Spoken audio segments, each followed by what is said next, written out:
This coffee stall has been on this spot since 1919, run by the Totthill family, in the shadow of Shoreditch Church on the corner of Calvert Avenue and Shoreditch High Street. Designed by Sid Totthill Sr., the founder of this catering company. It has only been away once from this spot when it went to Ealing Studios as a film prop in 1933 for a film called Ebb Tide. The location on the film was Dundee Wharf on the south bank of the River Thames. As you see, it's on the corner of a busy highway, giving sustenance for nearly a century to cab drivers, delivery men, bus drivers, local workers and passers-by. Yes, dear, what would you like? Tin coffee, please. Yes, No sugars? sugar. No sugars? Is there anything to eat for you? Sorry? Is there anything to eat for you? I have one in slices, please. The raisins in, is it? No, I want them in the Pastry thing, isn't it? apples on the sorry. Which food is Danish? 110 please, thank you very much. Yeah. Good morning, welcome to Sid's, the only original coffee stall left in London.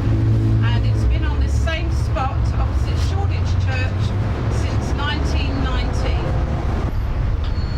My father, Sid, was running the stall before me. My father was in the Navy in the engineering side at Woolwich, in actual fact, in the 1914-18 war. He was severely gassed and invalided just before the end of the war. We were living over one of the shops near the actual coffee stall, and I used to help out even before I left school at the age of 11 or 12, particularly on Saturday afternoons and evenings when one was ready for the Saturday night trade, which of course in those days the stall was open day and night, but Saturday night was, as Dad used to call it, bread and butter night, because he used to take most of his money. He was grateful for another pair of hands, albeit in a junior way, but there I'm sure began my interest, which has maintained itself all these many years to this day. Your father was always ahead of his time, and in 1922 the stall was connected with electric light. Yes, indeed. He had a lamppost fitted for £17 15 shillings, with a subsequent charge of £2.15 for maintenance. And did you have a junction box from the lamppost? Yes, a junction box was fitted. And how did you actually pay for the electricity you used? We paid in the old-fashioned shilling in the slot meter. And that was inside the stall? It was inside the stall, yes. You only had electric light, but how did you heat up things? I mean, how did you heat the water? Well, of course, from the first early days, it was a coke and coal fire, like a kitchen range, with the smokestack coming out of the roof. And then, of course, we had primer stoves, which were invaluable.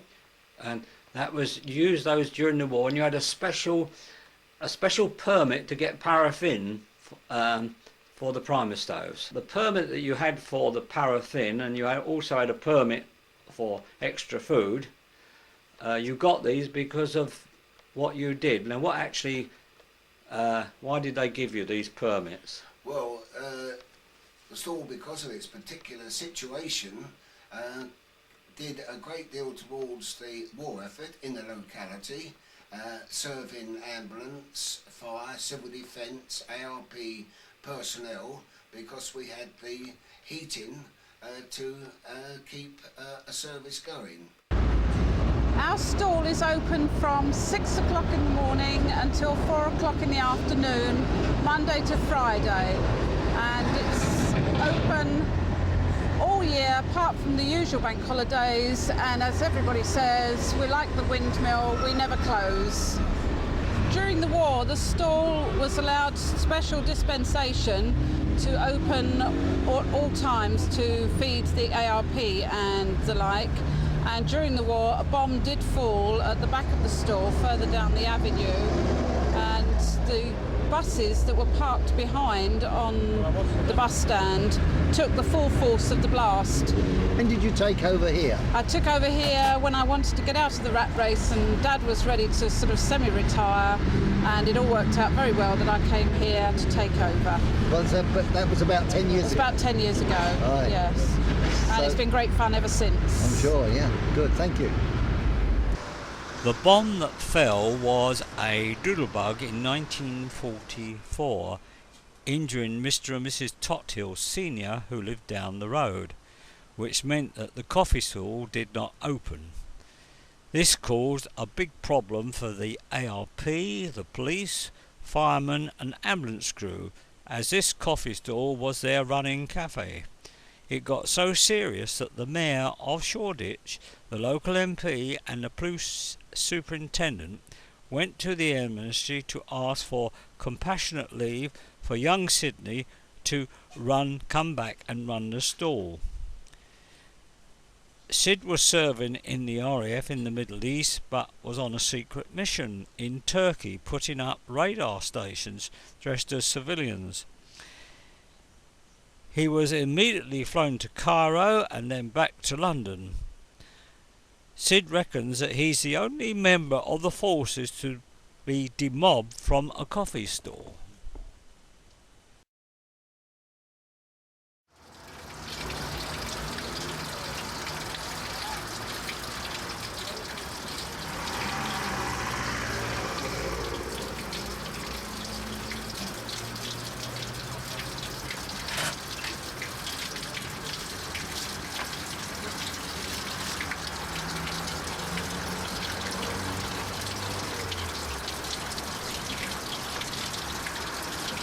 Hot meat pies with sauce.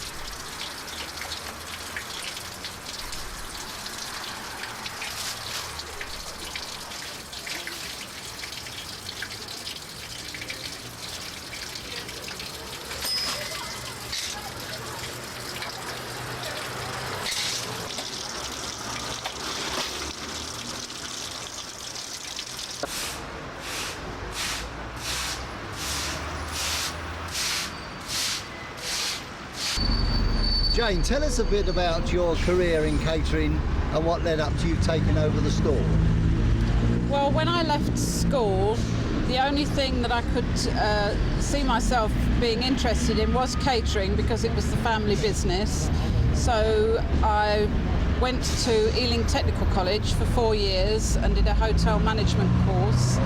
And when I left there, I went into more of industrial catering as restaurant manageress, and then I helped some friends out with a restaurant in South London, and then went into lots of other things, which included advertisement selling and the like. All right, so Jane, we've heard a lot about your dad and your grandfather.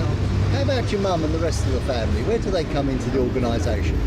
Well, we've always helped en masse as a family, especially with the big functions and weddings at weekends. And of course, Mummy was looking after three of us children, and she was also doing all the cooking and working very much in the background as the unsung hero. And obviously a lot of the success of the business is down to Mum. I see. And how about the Hillary caterers? Where does all that come in? Well, after the war, when Dad was branching out more to do the outside catering, he wanted something that was a little bit upmarket, more than Sid's. And just in the early 50s, of course, it was Sir Edmund Hillary conquered Everest in 53, and that was very popular at the time.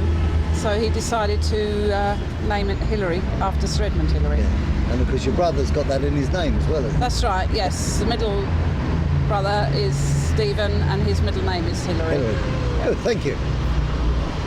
London was brought to a standstill in February 2009 by a very heavy fall of snow, causing lots of traffic problems. One particular incident was a car coming around this corner and striking the coffee stall diagonally, raising it off its blocks and mounting it up on the curbstones around it in a very precarious angle. These photographs show some of the damage. Because of the bad weather and to get the right lifting gear, it took 3 weeks to get the stall open again, and it was Jane's brother Stephen who did most of the hard work in its restoration. I mentioned primer stoves early on, as in the early days of this stall there was no connection with water or power. The milk churns held all their water supply. Eventually they got hooked up to mains water, and also lighting and power being connected to the lamp post. Wonderful! Only to be told they'd got to move the stall as the road was due to be resurfaced. What a problem! But thanks to the borough engineer who came to view the situation, he said, "Don't worry, we'll build a curb around it."